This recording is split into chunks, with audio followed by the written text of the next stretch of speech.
বন্ধুরা, সালাম বা শুভেচ্ছা দিয়ে আজকে ভিডিও শুরু করছি। আজকে আমি এমন একটা বিষয়ে কথা বলবো যেটা শুধু একটা খেলা না, এটা আমাদের ২০ কোটি মানুষের আবেগ আর ভালোবাসা। বাংলাদেশ ক্রিকেট দল আজ যেভাবে খেলছে, সত্যি বলতে আমার মনে হয় পাড়ার মহল্লার ছেলেরা খেললে তার চেয়েও ভালো খেলতো। আফগানিস্তানের মতো একটা দলের সঙ্গে এভাবে হেরে যাওয়া এটা মেনে নেওয়া যায় না ভাই।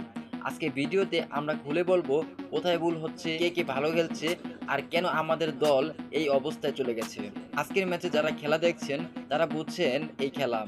আমাদের ব্যাটসম্যানরা যেন মাঠে গিয়ে খেলাই ভুলে গেছে। তারা বাংলাদেশের জার্সি পরা খেলোয়াড়।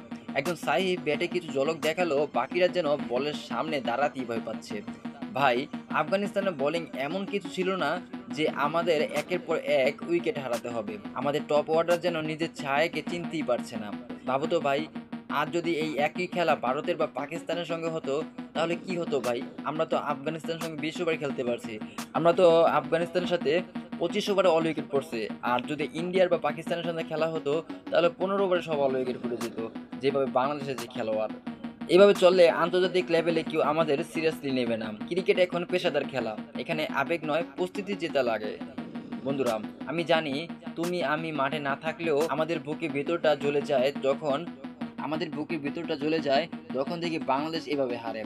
খেলা হারা সমস্যা না, কিন্তু লড়াই না করে হেরে যাওয়া এটা খুবই কষ্টকর। আমাদের খেলোয়াড়রা যেন মাঠে নামেই না জেতার জন্য। মনে হয় তারা শুধু ম্যাচ শেষ করতে নেমেছে।